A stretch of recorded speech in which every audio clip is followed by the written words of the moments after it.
Halo, kembali lagi di Udah Boleh Buka Mata edisi 6 Februari 2025. Dalam beberapa menit ke depan kita akan membahas kondisi market terkini. Saat ini IHSG kembali jatuh. Hari ini IHSG turun ke level terendahnya dalam 6 bulan terakhir, dan bisa dikatakan saat ini IHSG bursa kita dalam kondisi darurat. Kondisi bahaya yang kalau tidak segera berubah bisa akan memicu kejatuhan lebih dalam dari IHSG.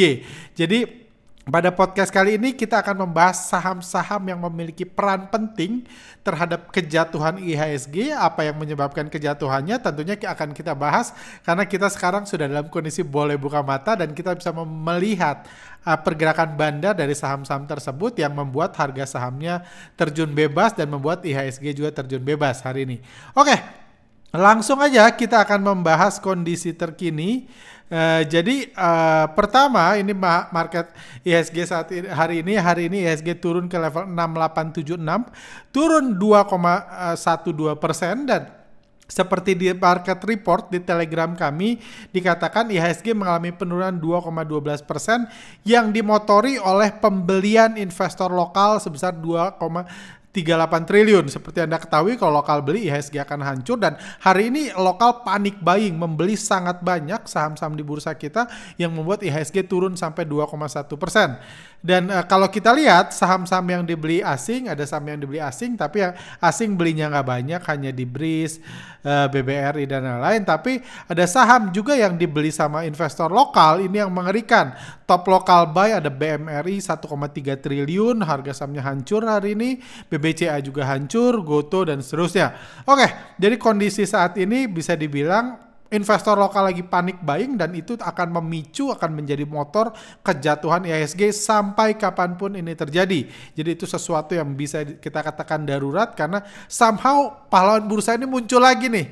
1-2 minggu lalu kalau kita lihat kondisi IHSG di awal-awal tahun terlihat investor lokal udah mulai pasrah, mulai tabah, mulai melakukan cut loss yang membuat IHSG rebound, tapi ternyata sekarang balik lagi dengan kekuatan lebih besar, membeli lebih banyak yang menyebabkan IHSG lebih hancur. Kita lihat hari ini kejatuhan IHSG hari ini menembus level terendahnya sejak bulan Juni lalu. Sejak bulan Juni nggak pernah ke 6875, dan di sini lihat grafik foreign flow, asingnya jualan banyak artinya lokalnya beli sebesar 2,38 triliun. Inilah motor kehancuran IHSG hari ini. Jadi cukup mengerikan aksi-aksi investor lokal ini, dan itu sebabnya tadi siang kami di sosial media kami mengatakan ini bisa dibilang darurat laporan keuangan atau darurat fundamental kembali menggerogoti dan menyebabkan kehancuran buat IHSG. Kita tahu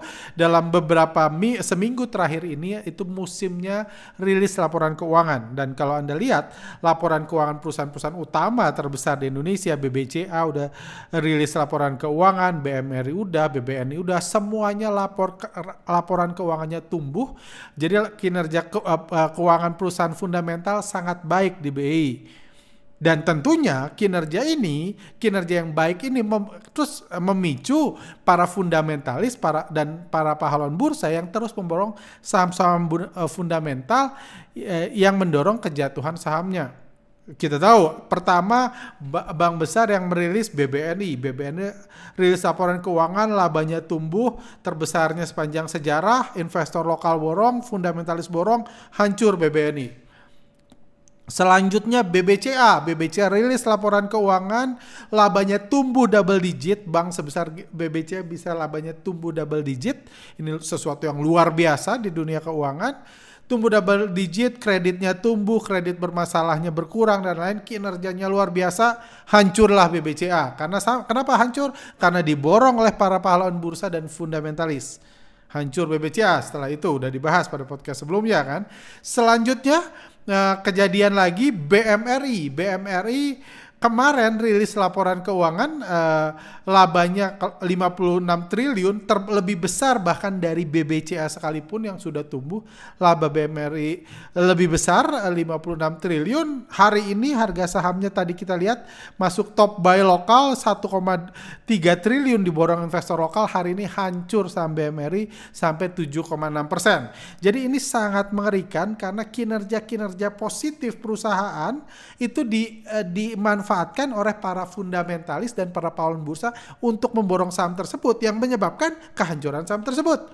Itu yang selalu saya katakan dalam 6 bulan terakhir somehow saya tahu Anda yang dengar podcast udah dengar, udah paham nggak melakukan itu dan nggak nyangkut. Saya tahu, cuma orang di luar sana, karena yang nonton podcast kan paling 15.000, 20.000 orang paling banyak. Orang ada 6 juta di luar sana terus melakukan ini. Para fundamentalis dan para pahlawan bursa terus memborong saham-saham tipe fundamental yang menyebabkan kejatuhan sahamnya. Kalau sahamnya jatuh aja ya tahu rasa, siapa suruh gitu kan. Cuma masalahnya bukan hanya menyebabkan kejatuhan saham-saham fundamental, tapi menyebabkan kejatuhan IHSG juga dan kondisi market yang menjadi tidak kondusif kayak gitu. Jadi IHSG kita lihat semakin terpuruk akibat aksi para fundamentalis ini, dan yang kekhawatiran terbesar saya sekarang BBRI. Sampai tadi saya mulai recording podcast, setahu saya belum rilis laporan keuangannya, dan diprediksi laporan keuangan BBRI ini sangat baik. Diprediksi kalau lihat kinerjanya ini perusahaan dengan fundamental nomor 1 di Indonesia, dan diprediksi akan mencetak profit terbesar sepanjang sejarah lagi, pertumbuhan profit yang luar biasa, dan amit-amit kalau itu terjadi para investor lokal, pahlawan bursa kembali memborong BBRI dan hancurlah harga saham BBRI.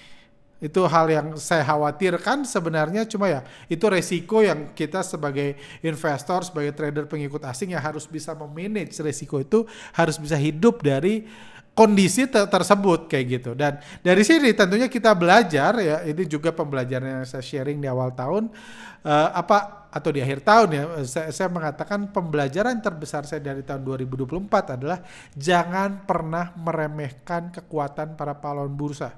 Terbukti hari ini aksi beli pahlawan bursa sampai 2 triliun lebih menyebabkan IHSG turun ke level terendahnya 6 bulan terakhir, turun 2%.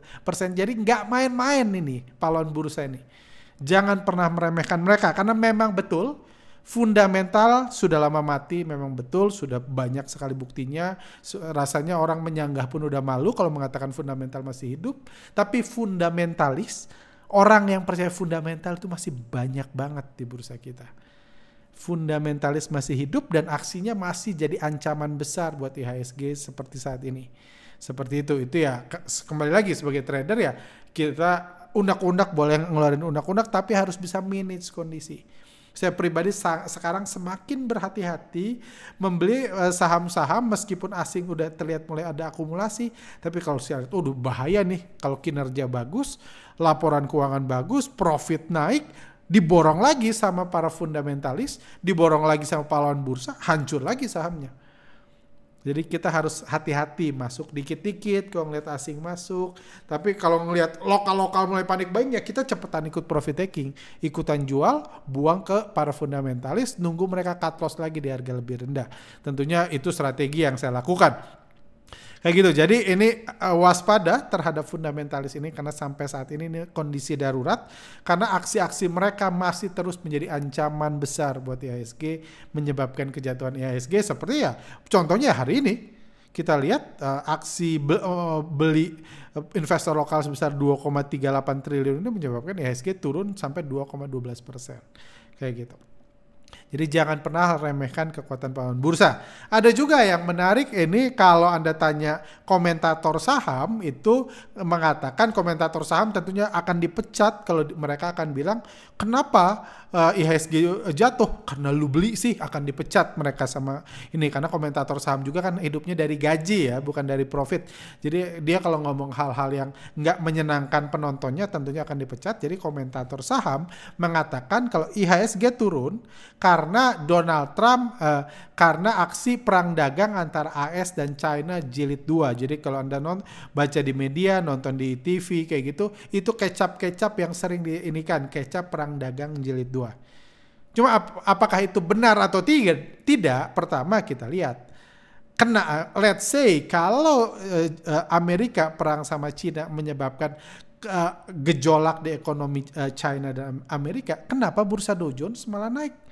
Sebulan terakhir bursa Dow Jones malah naik. Kenapa bursa Indonesia malah turun? Ada bilang uang di Indonesia keluar ke Cina, keluar ke Amerika. Emang berapa duit di Indonesia? Jadi banyak investor lokal itu pede banget nganggap kalau suku bunga di Amerika naik, orang Amerika harus jual sahamnya di Indonesia, harus banget di Indonesia. Karena udah gak ada lagi duit di Amerika yang bisa dimasukin deposito. Yang naik 0,25%.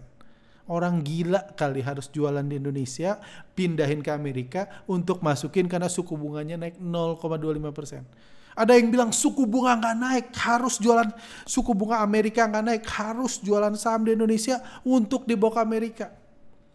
Padahal suku bunganya nggak naik, orang gila kali. Kalau berasumsi kayak gitu, ya antara orang gila atau komentator saham yang memang kerjanya profesinya itu. Jadi kita nggak usah khawatir sama kecap-kecap itu, malah itu jadi opportunity. Karena nggak ada hubungannya kecap-kecap perang dagang terhadap kejatuhan IHSG. Masalahnya tadi, darurat fundamental tadi. Itu masalahnya. Jadi kita harus paham dulu masalahnya supaya kita tahu kapan masalah ini membaik dan kapan kita bisa masuk lagi. Kayak gitu. Dan kalau bertanya, kalau efek Donald Trump, apa efeknya IHSG? Kita bisa tanya balik. Kita pakai logika kita, kepintaran kita tanya. Apakah Donald Trump bisa memaksa investor lokal untuk membeli saham dari investor asing di BI? Anda kan investor lokal. Atau pahlawan bursa, 6 juta pahlawan bursa yang gak nonton podcast ini kan investor lokal kan? Kira-kira menurut Anda, bisa nggak Donald Trump maksa mereka itu, orang-orang yang nggak nonton podcast ini bilang, lu harus beli saham gue mau jual BMR ini asing. Jadi misalnya mereka berasumsi Donald Trump bisa memaksa investor asing untuk jualan saham di Indonesia. Let's say itu bisa, berandai-andai itu argumennya agak tolol sih, cuma let's say bisa lah. Karena kita juga nggak bisa bilang secara yakin nggak bisa, karena kita nggak kenal Donald Trump, nggak kenal investor asing yang menghancurkan IHSG kan. Jadi let's say Donald Trump bisa memerintahkan investor asing di Indonesia untuk menjual sahamnya. Let's say itu bisa. Sekarang pertanyaannya, asing jualan doang nggak bisa terlaksana. Kalau asing cuma pengen jualan BMRI hari ini, asing cuma pengen jualan BMRI 1,3 triliun hari ini, nggak akan terlaksana kalau investor lokalnya nggak mau beli 1,3 triliun. Pertanyaannya, kira-kira bisa nggak Donald Trump maksa gitu? Jadi ada 6 juta investor lokal tuh telepon satu-satu tuh pahlawan bursa fundamentalis, telepon Donald Trump, kamu harus beli ya saham besok, beli BMRI, jual mobil, jual rumah, beli BMRI. Gua mau jualan, tim kita mau jualan 1,3 triliun. Kalau Anda anggap yes, Donald Trump bisa memaksa investor lokal, para pahlawan bursa, membeli saham dari investor asing di BI, kalau itu benar-benar terjadi, berarti masalahnya Donald Trump. Kalau Anda ngerasa, ya bebas, Anda boleh menilai. Kalau Anda, rasanya nggak mungkin deh. Saya udah nyangkut sebanyak ini, udah semua udah dijual, tak semakin hari semakin nyangkut, belum pernah tuh terus di Donald Trump. Anda beli saham bukan karena disuruh Donald Trump, karena dikibulin influencer kan, dikibulin fundamental kalau Anda yang nyangkut. Harapan saya Anda semua nggak nyangkut karena Anda rajin nonton podcast kami, dan Anda tahu bahayanya kalau investor lokal lagi euforia, kalau fundamental bagus itu Anda tahu bahayanya besar saham-saham tersebut. Jadi harapan saya tidak gitu, cuma orang di luar sana, kalau Anda anggap orang di luar sana sebenarnya ditelepon Donald Trump untuk beli saham, Anda harus hati-hati karena Donald Trump bisa berdampak selama 4 tahun ke depan. Mungkin ada waktunya check out dari bursa karena Donald Trump bisa terus nyuruh investor lokal beli saham-saham yang dijual investor asing sampai 4 tahun ke depan kalau Donald Trump yang mempengaruhi. Seperti itu ya, jadi sudah clear ya, efek kecap perang dagang ini sudah saya jelaskan, gak usah dibahas-bahas lagi. Saya harap di komen-komen di kami lah, nggak ada lagi lah yang bahas perang dagang dan lain-lain, itu kecap-kecap yang konyol banget. Kalau komentator saham kerjanya itu, profesinya itu, hak itu mereka lagi cari nafkah buat anak istri, jadi biarkan aja. Kayak gitu mereka bahas seperti itu. Oke, sekarang kita bahas saham-sahamnya ya. Saham yang pertama turun paling tajam hari ini adalah saham yang paling banyak diborong investor lokal adalah BMRI. Hari ini turun 7,7%. Ini saham yang dibandari asing. Kita lihat ini kemarin rilis BMRI masuk top buy cuma dibeli 6,67 M kemarin, dan hari ini kembali masuk top local buy. Jadi list top local buy yang setiap akhir sesi ada di Telegram kami, dan hari ini BMRI diborong sampai 1,3 triliun. Kenapa? Karena memang labanya yang tumbuh luar biasa, yang tumbuh sampai 55,78 triliun. Ini laba terbesar kedua di bursa kita, hanya kalah dari BBRI. Jadi kalau Anda memang kalau secara saham memang BMRI bisa dianggap second liner lah ya. Tentunya secara valuasi kalah dari Brand, dari Bian, dari Tepia, saham-saham non fundamental, atau secara performance tentunya kalah dari PANI, dari PT Aero dan lain. Cuma secara saham mungkin BMRI bisa dikatakan saham second liner ya, tapi secara perusahaan BMRI itu luar biasa. Saya bukan saya mau ngasih edukasi, jadi edukator yang benar, yang nggak bohong, mengatakan secara perusahaan BMRI adalah perusahaan yang luar biasa. Labanya 55,78 triliun, terbesar kedua di bursa kita, luar biasa besar. Kayak gitu. Oke, terus bagaimana pergerakan bandar di saham ini? Hari ini kita lihat harga sahamnya terjun. Anda lihat pahlawan bursanya ini, korban flow-nya turun tajam. Pembelian investor retailnya besar, penjualan foreign and co-nya sangat luar biasa. Ini jadi kalau Anda punya sistem foreign flow ini, penjualan foreign and co ini semakin besar. Anda lihat pasca rilis laporan keuangan, penjualan foreign and co semakin besar di BMRI. Harga sahamnya pun semakin terpuruk. Pahlawan bursa melakukan panic buying. Dan hari ini pembelian pahlawan bursa itu terbesar dalam 1 tahun terakhir. Benar-benar panik banget, merasa harus beli banget. Mungkin ada yang jual motor, ada yang pinjol, segala macam buat beli BMRI dari asing karena harga sahamnya, dan itulah yang menjadi motor kejatuhan BMRI hari ini. Pembelian pahlawan bursa terbesar 1 tahun terakhir, ini bukan main-main loh. Benar-benar di luar sana, saya yakin Anda semua nggak ada yang beli BMRI di sini, tapi ada 6 juta pahlawan bursa di luar sana yang borong BMRI. Ada 6 juta di sana yang sebagian borong BMRI hari ini sampai jadi pembelian terbesar pahlawan bursa dalam 1 tahun terakhir. Ini Anda lihat grafiknya luar biasa, jauh lebih besar dari hari-hari sebelumnya ya. Oke. Jadi BMRI kondisinya masih mengkhawatirkan, menakutkan. Harapan kita dalam 2-3 hari ke depan, euforia laporan keuangan luar biasa, kinerja luar biasa itu segera berakhir di BMRI supaya lokal berhenti beli dan mudah-mudahan melakukan cut loss. Lokal di luar sana tentunya Anda tidak, karena Anda nggak beli harusnya kan kalau ikut belajar dari kami. Lokal di luar sana cut loss, supaya saham ini bisa bangkit lagi seperti itu. Karena kalau di sini Anda lihat kalau korban flow-nya naik, artinya lokal-lokal cut loss, harga BMRI bisa naik kok. Cuma masalahnya belinya cut loss-nya sedikit, buyback-nya lebih banyak, ya tambah hancur. Seperti itu ya. Jadi kita harus waspada sama ini. Tapi ya saya sendiri tentunya masih akan wait and see, karena takut saya belajar tidak meremehkan pahlawan bursa. Karena duit mereka banyak ternyata untuk diberikan ke investor asing. BBRI hari ini harga sahamnya turun 4,1%. Ini saham yang dibandari asing. BBRI saya mau bahas dari sisi lain. Saya mau fokus di sisi dirutnya yang beberapa bulan lalu, sebulan lalu kalau nggak salah sempat kami bahas juga tentang dirutnya memberikan beberapa statement menarik dalam podcastnya bersama Pak Hermanto. Statementnya pertama adalah dirutnya yang ngomong bahwa harga saham BBRI itu dimainkan oleh investor asing. Jadi harganya diatur dan dimainkan oleh investor asing. Itu dirutnya yang ngomong. Jadi kalau Anda dengar para fundamentalis di luar sana mengatakan pergerakan BBRI dikendalikan oleh fundamental perusahaan, itu jelas-jelas sesat. Dirutnya aja ngomong harga sahamnya dimainkan oleh asing. Kalau masih ada yang ngomong baca laporan keuangan maka harga BBRI naik, itu sesat. Kalau kita menganggap dirutnya benar, kalau Anda ngomong dirutnya bohong, ya udah percayalah sama influencer itu, paling tambah nyangkut. Oke, itu pertama statementnya. Kedua, itu statement ya wajar-wajar aja, dia speak the truth, ya udah.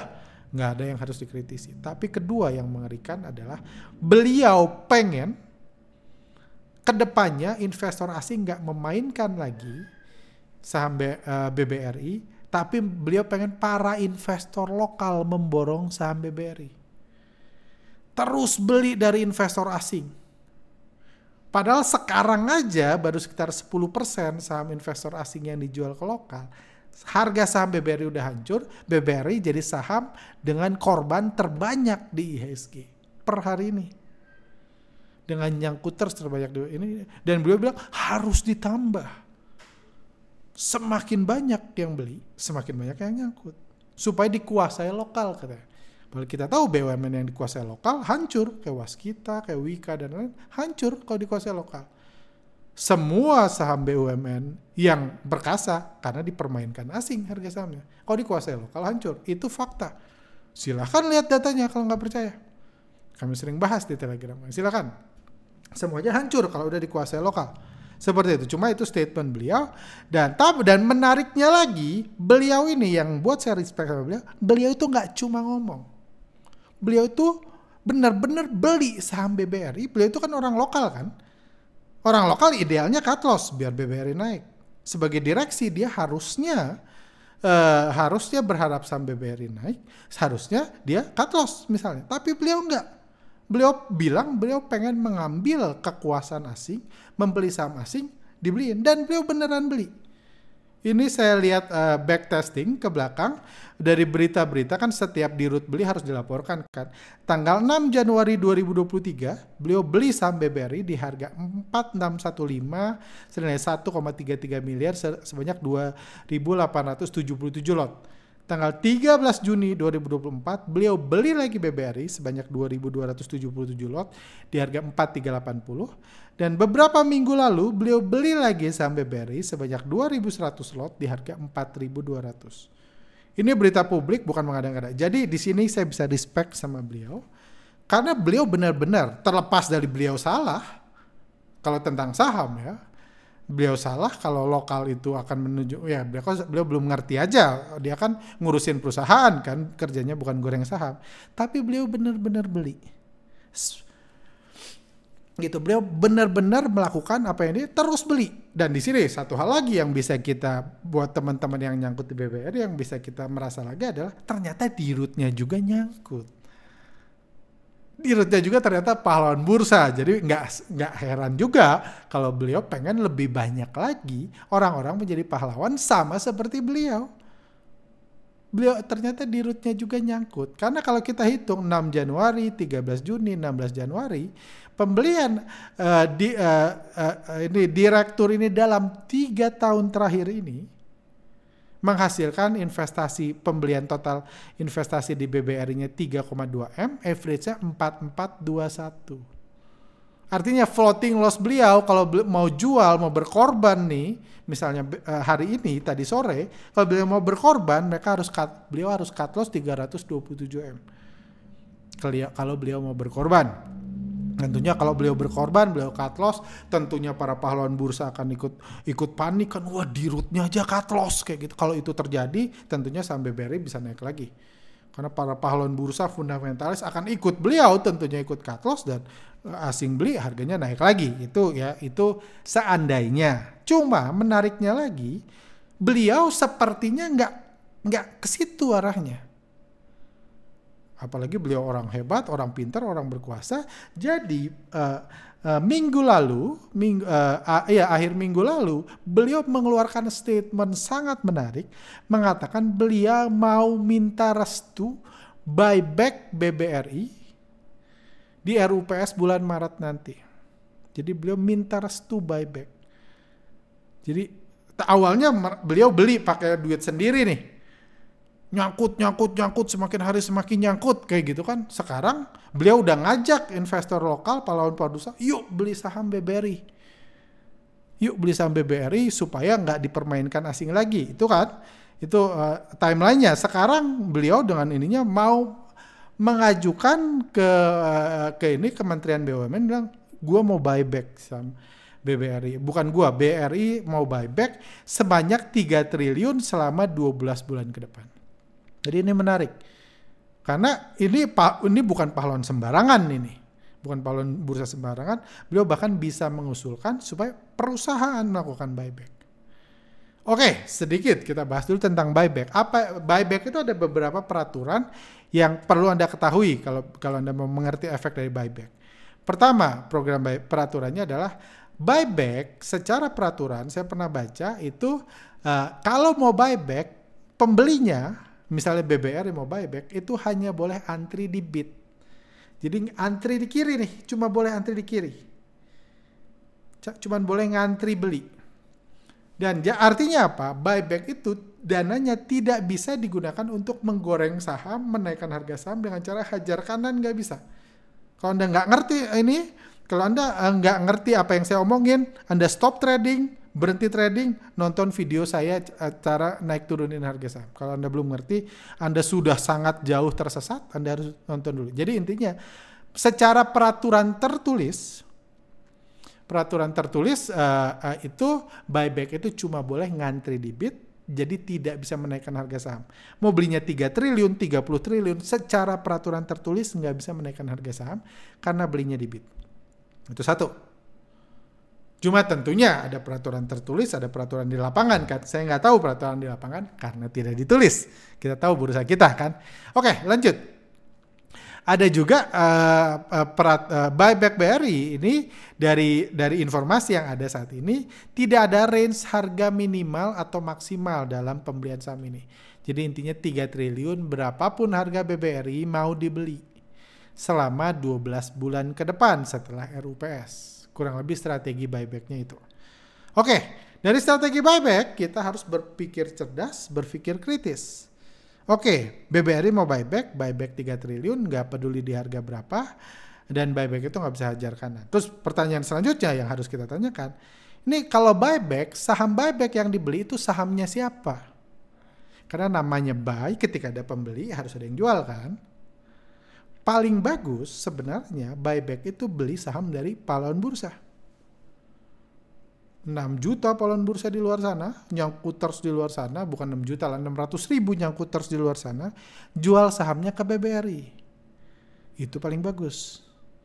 Kan BBRI mau beli harusnya ada yang jual kan. Paling ideal pahlawan bursa yang jual. Dan pahlawan bursa kalau disuruh jual cut loss, katanya salah, jelek. Nggak mau pahlawan bursa cut loss. Itu ngeselinnya kan pahlawan bursa itu. Mau nyangkut tapi nggak mau cut loss. Jadi di luar sana itu katanya pahlawan bursa, jadi bisa BBRI buyback bisa pakai duit 3 triliun bisa, cuma kalau pahlawan bursa nggak mau cut loss, BBRI nggak bisa maksa. Yuk cut loss dong, gue mau beli nih, BBRI nggak bisa maksa. Terus siapa lagi saham yang mau dibeli, yang bisa dibeli? Menurut saya yang bisa juga saham yang dibeli adalah saham direksi atau komisaris perusahaan. Tadi Pak Sunarso kan punya kan sahamnya memang cuma 3M sih ya, cuma bisa juga dipakai bantu-bantu dijual ke ini. Dijual untuk ke BBRI. Ya beliau yang cut loss. Supaya dibeli sama BBRI. Cuma menurut saya agak nggak masuk akal juga kalau mau beliau cut loss ya cut loss aja. Nggak usah nunggu-nunggu buyback malah dianggap conflict of interest kan.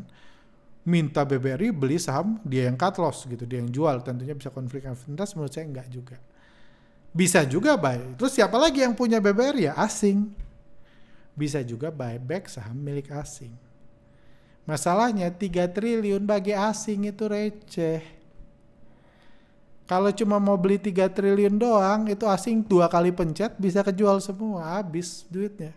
Hari ini aja BMRI yang transaksinya jauh lebih kecil dijual asing 1,3 triliun. BBRI gampang dijual asing 1,3 triliun. Jadi cuma 2 hari, 3 hari udah selesai buybacknya, nggak butuh setahun. Makin hancur harga sahamnya kalau benar buyback cuma bisa dibid. Malah jadi makanan tambahan, profit taking tambahan buat asing. Jadi kalau buyback milik investor asing, kalau saham asing yang dibeli tentunya nggak akan banyak bantu. Yang sangat membantu kalau buybacknya program buyback beli dari pahlawan bursa. Pertanyaannya, pahlawan bursa di luar sana mau nggak jual? Kalau nggak mau jual ya bubar gitu, nggak ada yang berubah di BBRI meskipun buybacknya benar dilaksanakan. Oke, itu pertanyaan pertama. Saham yang dibeli adalah saham siapa? Terus kedua, saham yang dibeli buyback itu untuk siapa? Saham udah dibeli untuk siapa? Pertama yang mungkin saham dibeli buat negara. Kan sekarang ada saham yang di publik tuh. Sahamnya bisa dibeli, di buyback sama BBRI, udah itu diserahkan ke negara. BBRI udah ngurangin net profitnya nih 3 triliun untuk beli saham. Iya kan? Udah ngurangin net profitnya 3 triliun. Intinya kas perusahaan yang bisa dibagi buat dividen, dipotong 3 triliun untuk beli saham. Terus sahamnya dikasih udah dibeli 3 triliun dikasih ke negara. Jadi tahun depan dividen BBRI yang diterima negara jadi lebih besar karena sahamnya lebih banyak. Itu paling ini. Negara untuk dibeli buyback untuk dikasih balikin ke negara. Itu paling mulia. Bisa juga buyback itu disimpan di portfolio perusahaan untuk dijual di masa yang akan datang. Jadi sekarang beli mumpung murah, nanti kalau udah naik ikut guyur. Itu juga satu strategi. Kalau udah untung diguyur, cari duit, cari profit. Itu juga bisa buyback untuk beli sekarang, guyur di masa yang akan datang. Itu bisa. Buyback juga tujuannya bisa diberikan untuk orang dalam perusahaan. Jadi perusahaan beli saham, kas perusahaan dipakai membeli saham, udah itu dibagi-bagi buat direksi, manajemen, komisaris, dan lain-lain. Supaya apa ya? Supaya mereka happy. Mereka kan udah kerja keras, butuh reward. BBRI udah jadi perusahaan terbesar di Indonesia. Mereka semua butuh reward. Kayak gitu. Itu juga bisa dilakukan. Sahamnya setelah dibeli dikasih buat ordal perusahaan, itu bisa juga dilakukan. Yang keempat adalah buyback untuk dibagikan buat pahlawan bursa. Beli saham BBRI senilai 3 triliun, udah itu BBRI jadi program bonus saham, bagi-bagi saham buat pemegang saham. Bisa buat pemegang saham, retail-retail yang sudah nyangkut paling dalam. Jadi BBRI kan bisa lihat nih, yang nyangkut udah 30% nyangkut, dikasih 2 lot.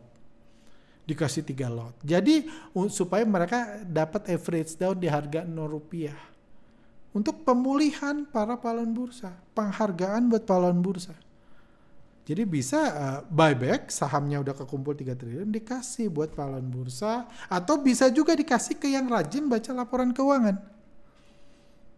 Kayak gitu. Itu juga bisa. Reward. Kayak gitu. Bisa setelah buyback selesai ada program quiz-quiz laporan keuangan BBRI. Door prize saham BBRI 10 lot yang buat hafal 10 rasio BBRI. Hal-hal seperti itu bisa dilakukan untuk membahagiakan para pahlawan bursa yang sudah berkorban di saham BBRI yang sudah jangkut, yang jumlahnya udah lebih dari 0,5 juta orang saat ini. Itu juga bisa.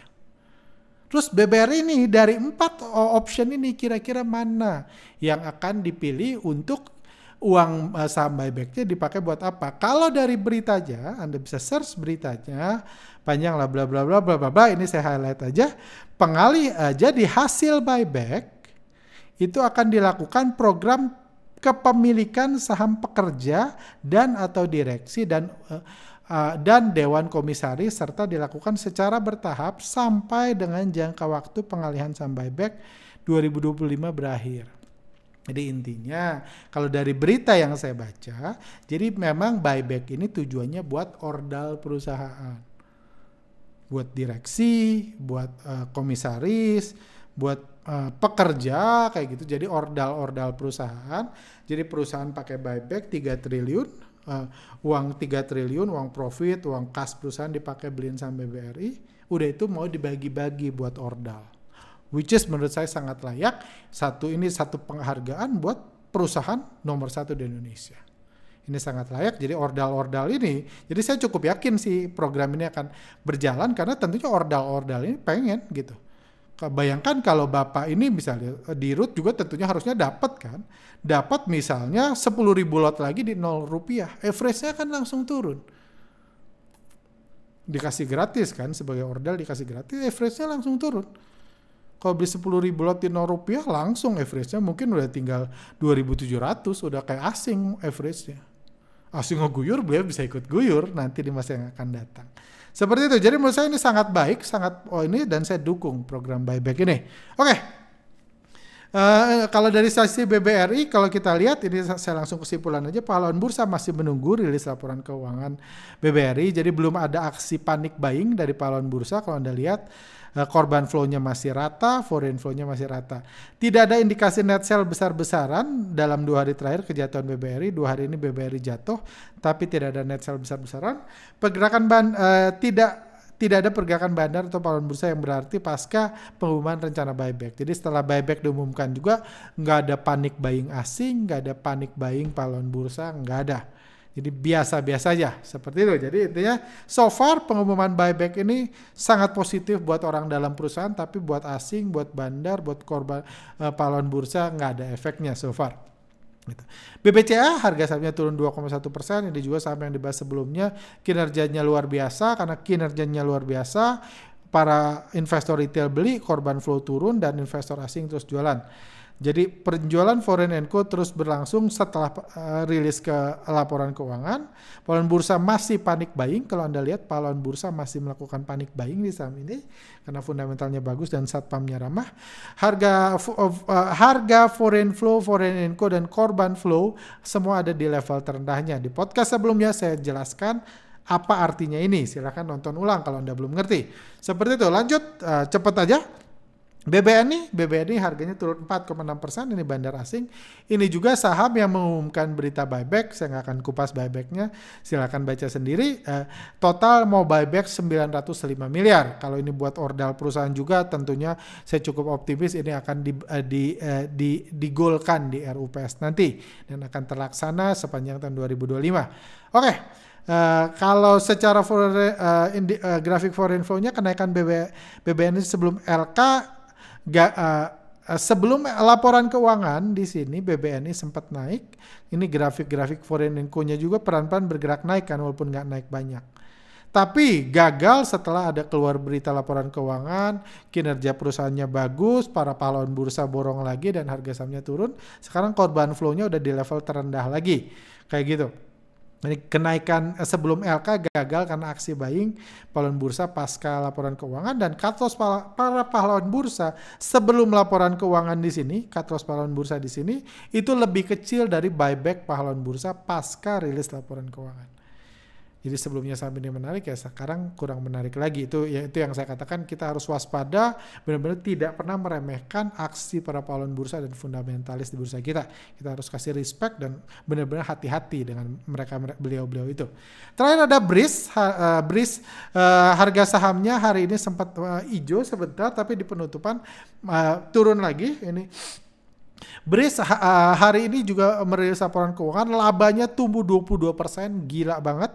Saya cukup kaget, tumbuh 22%, tapi harga sahamnya cuma turun 2,3%. Saya kira BRIS ini juga jadi sasaran panik buying, cuma kita harus hati-hati, besok bisa-bisa lokalnya baru nyadar hari ini, baru panik buyingnya besok, dan hancurnya baru besok saham BRIS. Cuma hari ini kalau kita lihat, korban flow dan foreign and co naik signifikan dalam 3 hari terakhir. Anda lihat korban flow-nya naik, foreign and co-nya naik, foreign flow-nya naik, dan harga turun pasca rilis laporan keuangan. Ini BRIS jadi sedikit berbeda secara foreign flow, meskipun secara fundamental sama-sama membukukan kinerja yang sangat luar biasa, tumbuh 22,8% sampai 7 triliun labanya, seperti itu. 7 triliun ini setara dengan mungkin semua saham sopir angkut disatuin, itu nggak sebesar labanya BRIS sendiri. Jadi ini luar biasa perusahaan ini juga. Seperti itu. Oke. Terakhir, terus jadi gimana nasib IHSG?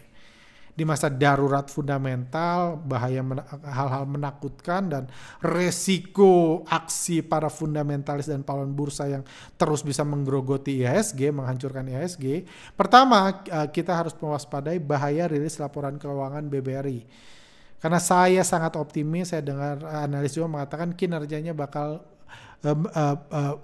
outperform, bakal luar biasa, profitnya bisa tumbuh double digit. Jadi kita harus waspada dengan rilis laporan keuangan BBRI yang belum rilis, mungkin rilis 1-2 hari terakhir ini udah agak ditunda menurut saya. Terus kedua juga di dalam beberapa minggu ke depan, saya percaya euforia laporan keuangan akan mereda setelah emiten-emiten fundamental selesai merilis laporan keuangannya. Kan yang besar tinggal BBRI nih. Setelahnya udah mulai yang kecil-kecil. Bukan cuma itu, akan juga masuk era rilis laporan keuangan emiten-emiten non-fundamental. Emiten-emiten raksasa kayak Brand, kayak Tepia gitu, bakal rilis laporan keuangan juga. Itu tentunya akan mengurangi euforia laporan keuangan saham kinerja bagus. Nah gitu. Dan satu lagi ya harapan kita adalah kecap perang dagang itu bisa jadi motivasi oleh pahlawan bursa untuk melakukan cut loss di masa yang akan datang.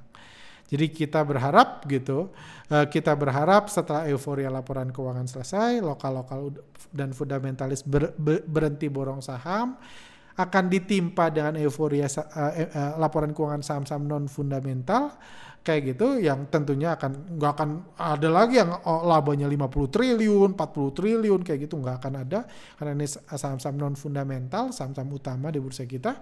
Setelah itu terjadi, mudah-mudahan gejolak, saya percaya kecap perang dagang itu sampai 4 tahun ke depan akan terus terjadi. Kecap itu bisa jadi motivasi supaya pahlawan bursa mau melakukan cut loss. Mudah-mudahan dalam 2-3 minggu ke depan itu udah terjadi. Tentunya pahlawan bursa yang saya masuk adalah yang di luar sana ya. Saya percaya Anda yang nonton podcast ini semuanya profit atau semuanya tidak nyangkut di saham-saham ini, karena kalau Anda nonton terus, saya selalu konsisten. Kalau asing beli, pahlawan bursa jual, ya jangan beli kalau nggak mau celaka.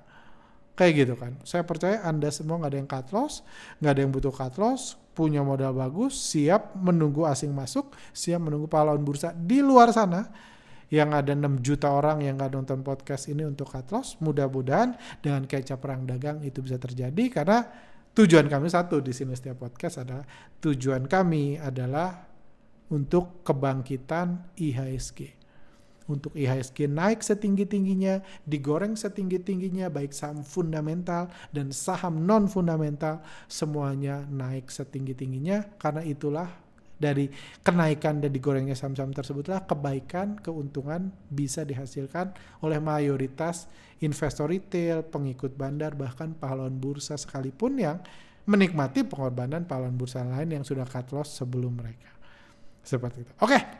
Sampai sini aja, mari kita doakan yang terbaik buat IHSG, semoga darurat fundamental ini segera berakhir dan supaya market kita bisa semakin berjaya dan IHSG bisa segera berbalik arah. Oke, sampai sini, see you next time.